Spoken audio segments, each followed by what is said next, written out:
Pour cela,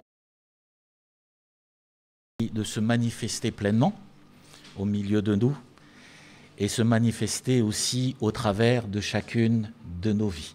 Alors le thème de mon message ce matin, c'est « Engageons-nous » ou plus précisément « Engagez-vous ». Je crois que nous avons besoin les uns et les autres de nous engager dans l'œuvre de Dieu. C'est une belle œuvre.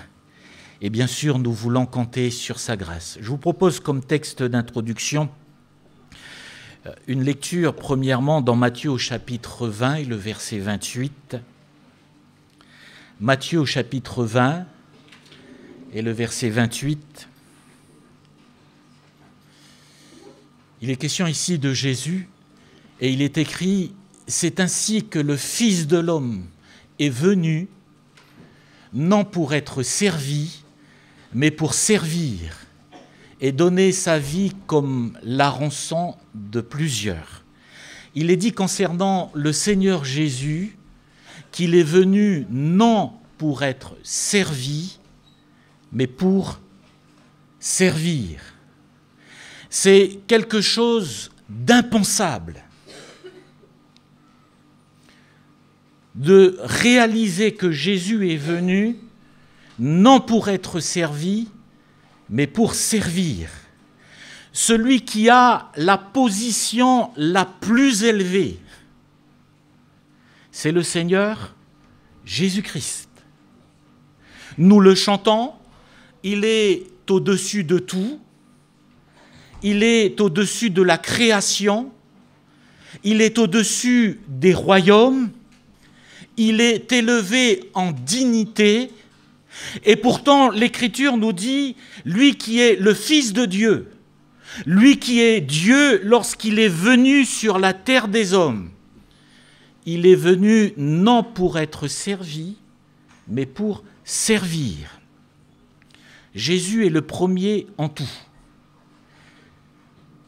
Mes frères et sœurs, la plus belle œuvre que l'humanité a portée depuis la création de l'homme par Adam et jusqu'à présent, la plus belle œuvre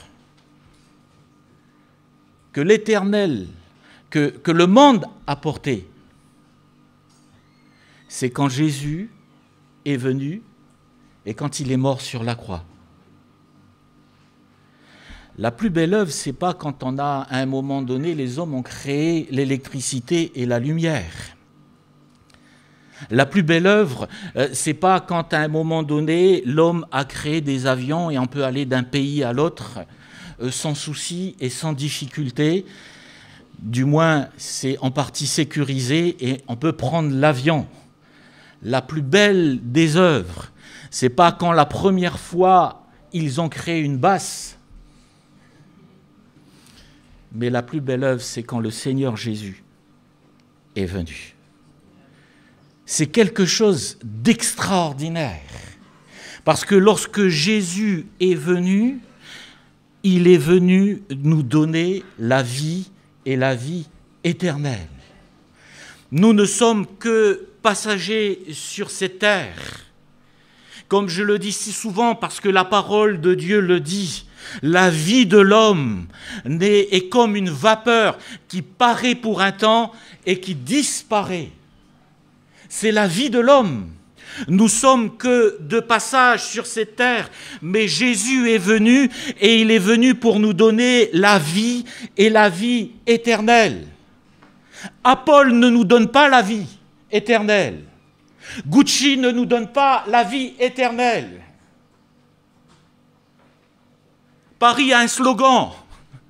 Et Paris dit, Paris, c'est la vie. Mais Paris ne donne pas la vie éternelle. Jésus est venu donner la vie éternelle. Les prédicateurs actuellement abordent l'œuvre du salut. C'est la plus belle œuvre que l'humanité a portée. Le salut en Jésus-Christ. Et je ne veux pas reprendre tous les propos de notre frère Fred qui a apporté le message jeudi, mais l'Écriture nous dit ceci, que Dieu est juste. C'est-à-dire qu'en Dieu, il n'y a point de fraude. Dieu est juste, et l'Écriture nous dit ceci, dans toutes ses voies. Dans toutes ses voies. Nous pouvons être justes dans certains domaines et être injustes dans d'autres domaines. Et l'Écriture nous dit que la justice de Dieu, elle est parfaite. Et quand on pense, nous, à notre justice, et merci Seigneur pour les lois, heureusement que notre pays a des lois, c'est ce qui nous permet aujourd'hui de pouvoir évoluer en toute sécurité, parce que des lois ont été établies pour le bien du pays, pour le bien des citoyens. Mais l'Écriture nous dit ceci, que même nos lois, aux yeux de Dieu, sont considérées, la justice de l'homme est considérée comme un vêtement souillé. Mais lorsqu'on parle de la justice de Dieu, elle est parfaite. Et c'est là notre grande difficulté, mes frères et sœurs. Parce que si la justice de Dieu, elle est parfaite, nous sommes injustes. Et parce que nous sommes injustes, nous ne pouvons pas nous tenir devant le Seigneur à cause de notre injustice. Qui peut venir et se tenir devant le Seigneur? Personne. La Bible nous dit ceci, que les yeux de l'Éternel, c'est une image, sont trop purs pour voir le mal. Et rien de souillé ne peut entrer dans la présence de Dieu. Et c'est là où nous avons tous, les uns et les autres, échoué. C'est que l'Écriture nous dit ceci, c'est quand Dieu regarde les hommes, il arrive à cette conclusion, et comme disait notre frère, il arrive à cette conclusion dans Romains, il n'y a point de juste sur la terre, pas même un seul. Pas même un seul. Et c'est pour ça que Jésus a accompli la plus belle œuvre.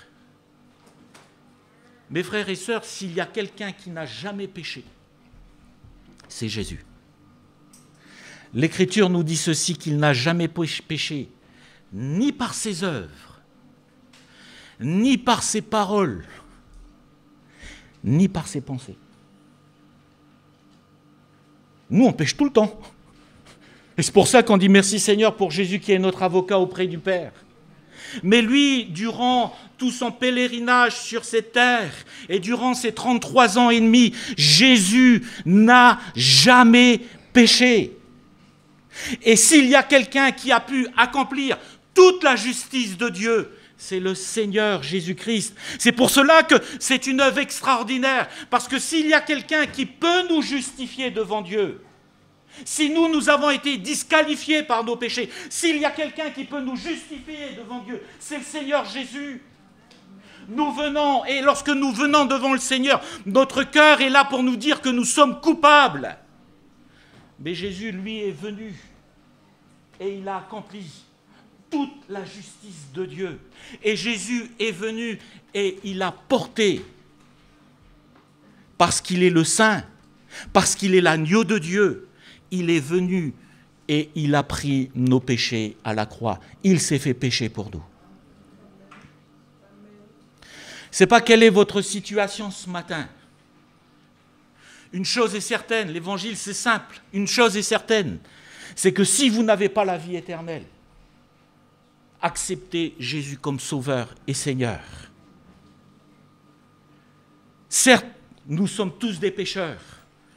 Mais l'Écriture nous dit ceci, le salaire du péché, c'est la mort, mais le don gratuit de Dieu, c'est la vie éternelle en Jésus-Christ, notre Sauveur. C'est lui qui pardonne les péchés, c'est lui qui donne la vie éternelle. Nous allons tous passer sur cette terre, nous vivons pendant un temps, un jour on est, un jour on n'est plus, mais celui qui donne la vie éternelle, c'est Jésus. Et si ce matin tu n'as pas accepté Jésus comme sauveur, donne ton cœur au Seigneur, donne ta vie au Seigneur Jésus. Parce que c'est lui qui donne la vie éternelle. Il est le premier. Il est le premier en tout. Et c'est ça qui m'interpelle.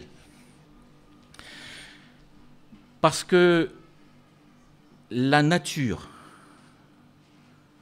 obéit à Jésus.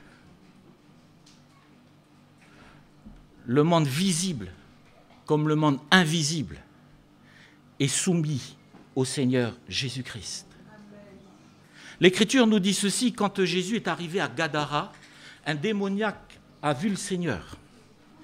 Et l'Écriture nous dit que quand ce démoniaque va voir le Seigneur, il va se jeter aux pieds du Seigneur. Et Jésus va dire, mais quel est ton nom ? Il va dire Légion. La Légion romaine, c'est entre 4000 et 6000 soldats. Et il dit, je suis Légion. Nous sommes Légion. C'est-à-dire que ce démoniaque était possédé par des milliers de démons. Mais tous ces esprits impurs, quand ils voient Jésus, ils viennent et ils se jettent aux pieds du Seigneur. Pourquoi ? Parce que même le monde invisible est sous son autorité. Notre temps n'est pas venu, viens pas nous tourmenter. Quand, à un moment donné, on vient se saisir du Seigneur Jésus, et que Malchus est là pour se saisir, Pierre, le réflexe qu'il a, c'est qu'il dégaine son épée pour protéger son maître, pour protéger son sauveur. Et quand il dégaine son épée, il enlève une oreille de Malchus. Et Jésus lui dit, mais Pierre, pas ça. Si j'avais voulu 12 légions d'anges, c'est-à-dire pratiquement 72 000 anges,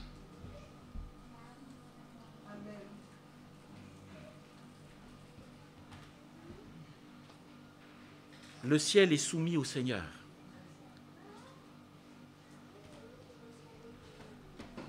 La nature est soumise au Seigneur. Quand vient le vent, quand vient la tempête et qu'ils sont dans la mer et qu'ils sont ballottés dans la barque, l'Écriture nous dit que Jésus se met à parler. Il n'a même pas besoin de crier comme moi. Silence, tais-toi. Et le vent se calme. Et la tempête s'arrête. Parce que la nature obéit au Seigneur Jésus. Quand le Seigneur Jésus, à un moment donné, est là et il rejoint ses disciples, j'ai essayé au pays, à la mer, j'ai essayé de marcher sur l'eau. J'ai essayé. C'est tout. Jésus, lui, ordonne à la mer de devenir solide et il marche sur les eaux. Il ordonne et il marche. Il parle aux animaux et les animaux écoutent. À un moment donné, il dit à Pierre, écoute, tu vas aller à la mer, tu vas jeter ta ligne et tu vas attraper un poisson. Tu vas ouvrir le poisson, tu vas trouver des pièces et avec ça, tu vas payer mon impôt. Attention, oui, s'il y a quelqu'un qui peut aider, merci. Voilà. Ça va ? J'espère qu'il ne s'est pas fait mal. Ouais. Alors que je retrouve mon message. Ça va, j'espère qu'il n'y a rien de mal. Ouais. C'est bon. Merci.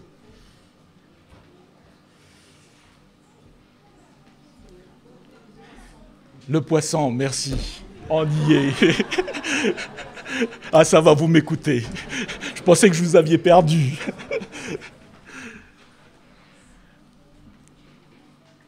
Mais l'Écriture nous dit ceci, qu'il y a eu un poisson qui est venu. Pierre a trouvé les pièces et il a payé l'impôt. Parce que la nature, les animaux, le ciel est soumis au Seigneur. Et quand lui, qui est au-dessus de tout, la Bible nous dit ceci, quand il vient pas pour être servi, mais pour servir. Ça fait réfléchir, hein ? Le Fils de Dieu vient pour servir. Et je crois que, nous voulons servir le Seigneur. Mais mon point est celui-ci, c'est que pour servir le Seigneur, c'est premièrement un choix. Le Seigneur aurait pu être servi, mais il a choisi de servir. Ça commence toujours, mes frères et sœurs, par un choix. C'est pour cela que l'Écriture, souvent, lorsqu'on parle du service, est toujours lié à un appel. Parce que Dieu ne force pas, il appelle. Pierre, suis-moi. Pierre, laisse ton travail, viens et suis-moi.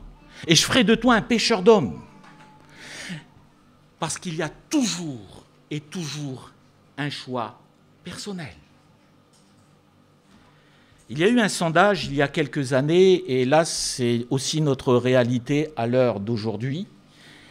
Il y a un sondage concernant les églises locales. Souvent les sondages, c'est fait aux États-Unis. Ils sont forts, eux, pour faire les sondages.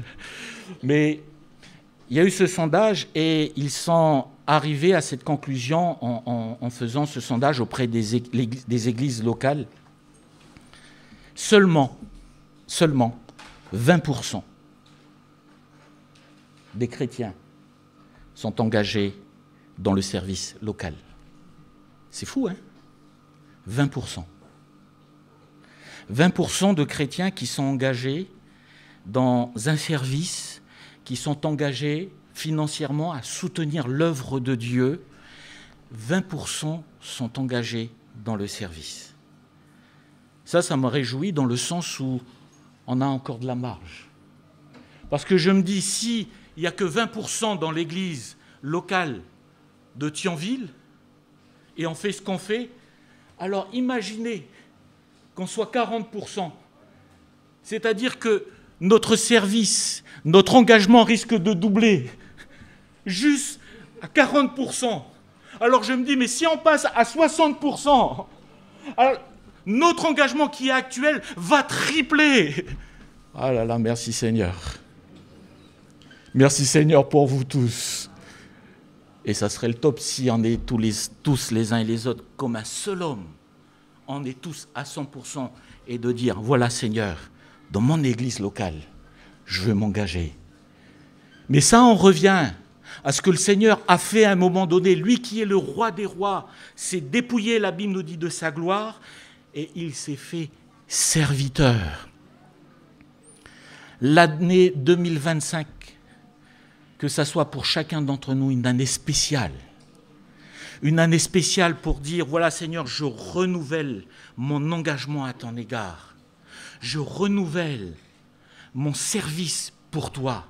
Et si peut-être, pour X raisons, il y a un moment donné où j'ai dû m'arrêter, parce qu'il y a eu les circonstances, parce qu'il y a eu ceci, ou peut-être parce qu'il y a eu cela, Seigneur, je veux de nouveau m'engager avec toi. Et je veux faire ce choix de marcher, mais ce choix aussi de te servir. Qu'il y ait au milieu de nous ce zèle, qu'il y ait au milieu de nous cette ardeur, qu'il y ait au milieu de nous cette ferveur pour servir le Seigneur. Et que ça soit ce matin notre renouvellement ou notre engagement de dire « Seigneur, je veux te servir ». La deuxième chose concernant cet engagement, concernant le service, Jean chapitre 15 et le verset 5, c'est que concernant le service, nous ne pouvons pas faire autrement que de dépendre et de dépendre du Seigneur Jésus. Il est dit, je suis le cep, c'est Jésus qui parle, et vous êtes les sarments. Et là, il est question de dépendre entièrement du Seigneur. Celui qui demeure en moi et en qui je demeure porte beaucoup de fruits. Et il est dit, car sans moi, vous ne pouvez rien faire. Sans moi, vous ne pouvez rien faire. Nous ne pouvons pas faire autrement que d'appliquer ce verset pour bâtir l'Église, pour servir l'Église. Si l'Éternel ne bâtit la maison, ceux qui la bâtissent travaillent en vain. On peut avoir des talents, on peut avoir des dons, mais mes frères et sœurs, ce qui va faire la différence, c'est l'onction du Saint-Esprit dans nos vies. C'est cette dépendance entière d'avec le Seigneur. Nous avons besoin de cela. Et regardez dans les Écritures, à maintes et maintes reprises, quel que soit le domaine, il y a toujours le fait d'être ouvrier avec Dieu. Vous connaissez Betsaléel et Oholiab. L'Écriture nous dit que c'était des artisans. Ils n'avaient pas le col bleu, blanc, rouge. Mais il y avait chez eux une grâce particulière. La Bible nous dit ceci, que l'Éternel, parce Moïse va aller les chercher avec d'autres artisans, mais il va aller les chercher, pourquoi ? Pour construire le tabernacle. Et l'Écriture nous dit ceci, dans Exode au chapitre 33, si je ne me trompe pas, l'Écriture va dire ceci, que l'Éternel leur a donné à Betsaléel et Oholiab, l'Éternel leur a donné de l'habileté et de l'intelligence pour leur ouvrage. Pourtant, c'est des choses matérielles. Et pour ces choses-là, il y a la main de l'Éternel et une onction particulière. Dieu leur a donné toute la sagesse et toute l'habileté nécessaire pour construire le tabernacle. La Bible nous dit ceci concernant le roi Saül. Il était tourmenté. Pourquoi ? Parce qu'à un moment donné, à cause de sa désobéissance, l'Esprit de l'Éternel s'était retiré de lui. Et un esprit méchant venait le tourmenter. Et ce qui est assez impressionnant dans ce texte, où lorsque, Saül, le roi Saül, était tourmenté par cet esprit méchant, il demandait un musicien. Et c'est comme ça que l'Écriture nous dit que le petit David est venu avec sa harpe. On lui a dit, mais on connaît quelqu'un. Mais mes frères et sœurs, quand David commençait à jouer de la harpe, l'esprit mauvais se retirait et la paix de Dieu venait. L'onction ? Pourtant, c'est juste de la musique. Mais David était ouvrier avec le Seigneur.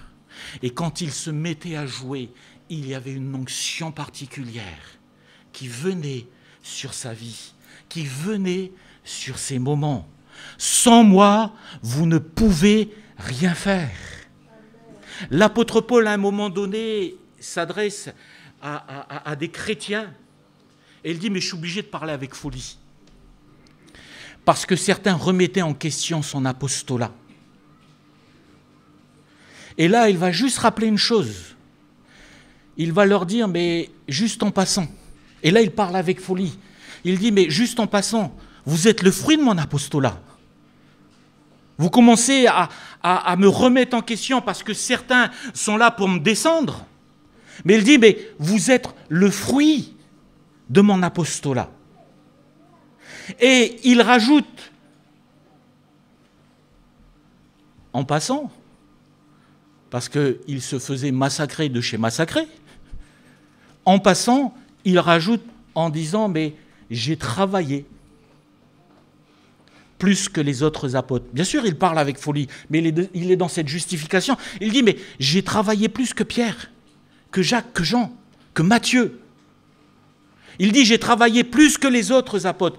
Et il rajoute ceci, toutefois, non pas moi, mais la grâce de Dieu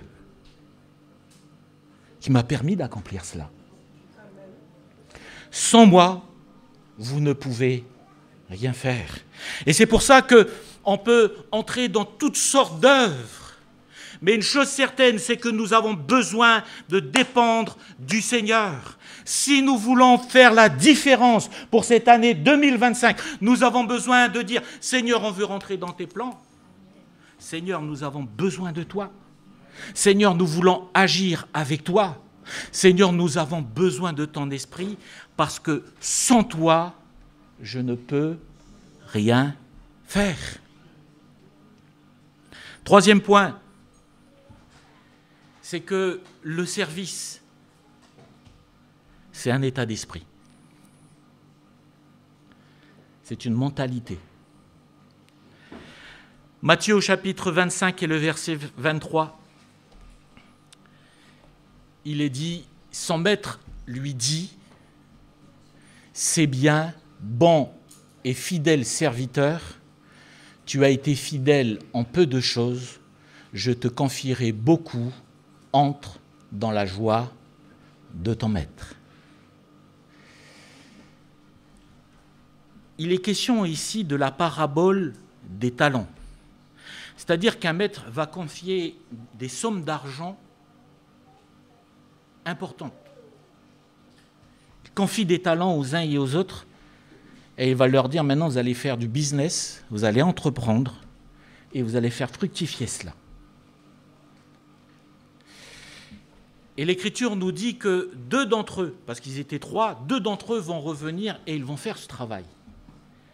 Et notez ce qu'il est dit ici. Ici, il est question d'entreprise, il est question de finance, il est question d'entrepreneuriat, il est question de générer des revenus. C'est le principe même ici. Et notez ce qu'il est dit, il est dit, c'est bien, bon et fidèle serviteur. L'accent n'est pas mis sur le résultat. L'accent est mis sur l'état de cœur. Ce n'est pas le résultat qui compte devant le Seigneur. Même si le Seigneur nous demande d'exceller en toutes choses. Ce qui compte, c'est la disposition de notre cœur. Dans notre monde aujourd'hui, lorsqu'on parle d'entreprise, lorsqu'on parle de finances, chaque entreprise va rentrer dans des perspectives d'objectifs. On va vous dire, voilà, on est là, le chiffre d'affaires à atteindre pour cette année, c'est tant. On est là, vous avez tant de produits à faire passer. On est là, et ce qui compte, c'est le résultat. Ça, c'est notre monde. Mais le Seigneur, lui, ce qui compte pour lui, c'est quelle est la disposition de notre cœur lorsque nous servons. Et notez ici ce qu'il est dit, c'est bon et fidèle serviteur. Parce que lorsque nous sommes amenés à servir le Seigneur, ce que Dieu veut qu'on fasse, c'est qu'on le fasse toujours avec bonté, avec fidélité, avec amour. Ce qui compte, ce n'est pas le résultat pour lui. C'est pour ça qu'à un moment donné, l'Écriture dit ceci, mais ce peuple m'honore des lèvres,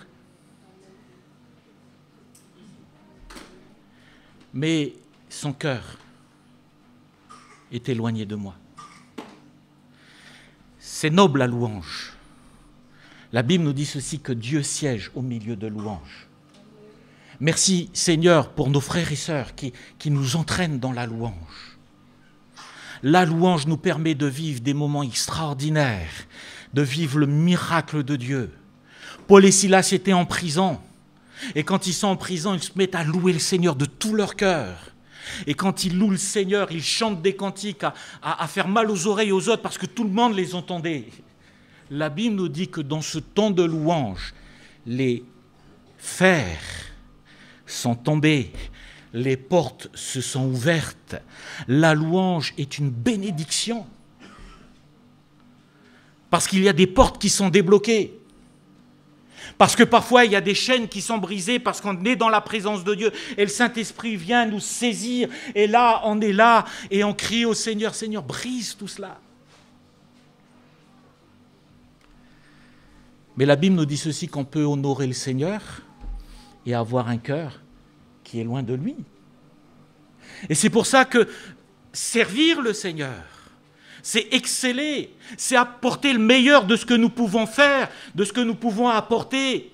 Quand on vient dans la maison du Seigneur, c'est les prémices. Seigneur, je donne le meilleur, je te sers en premier. Mais je veux venir toujours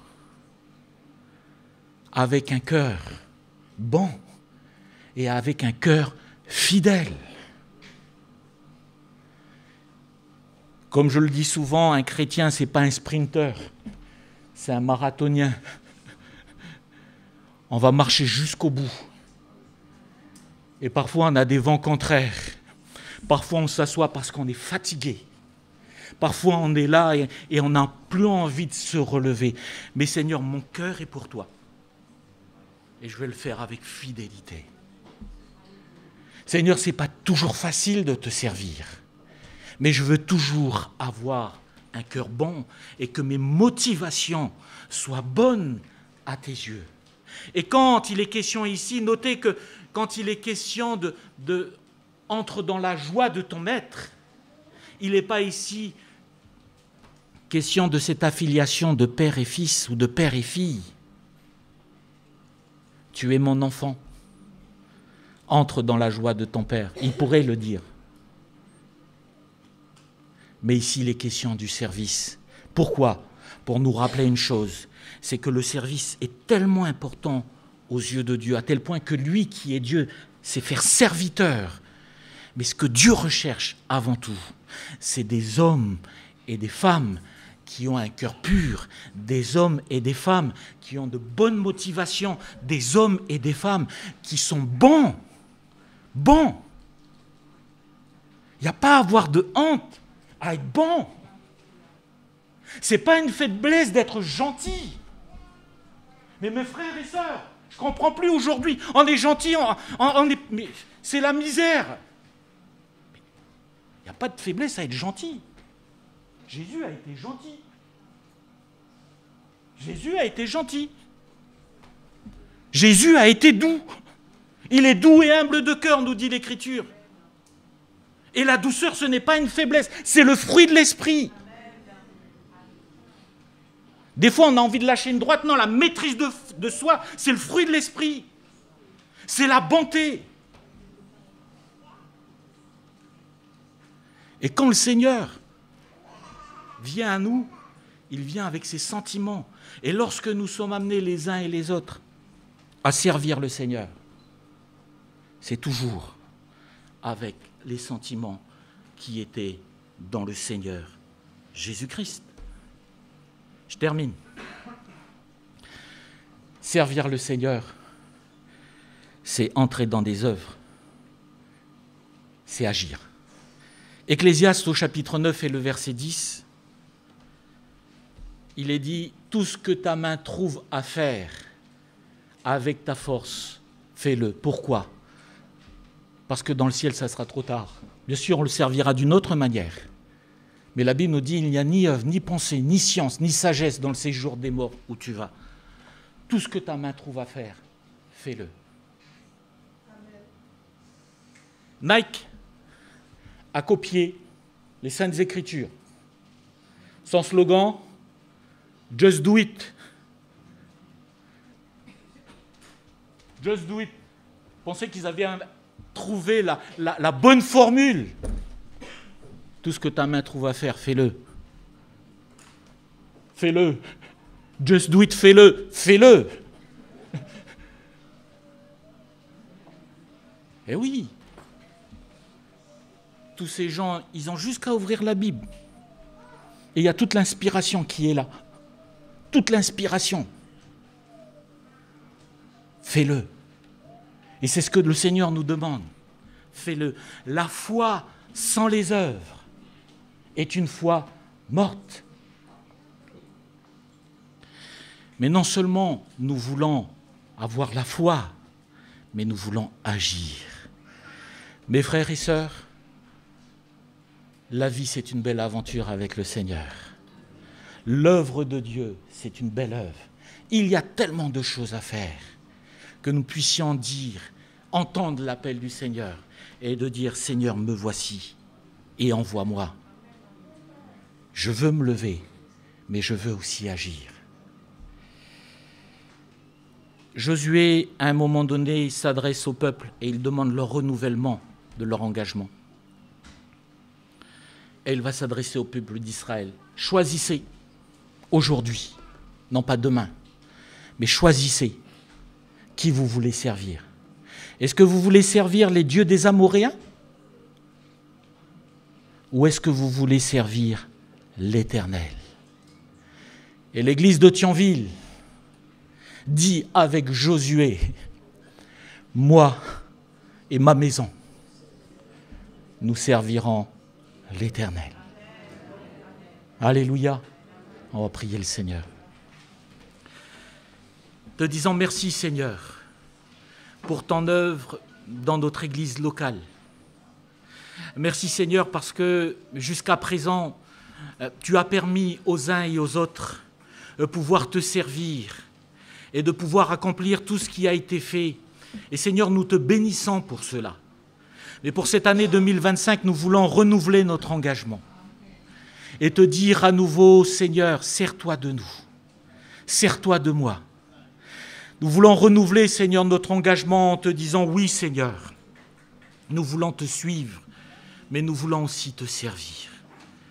Viens renouveler en nous cette ferveur, ce zèle.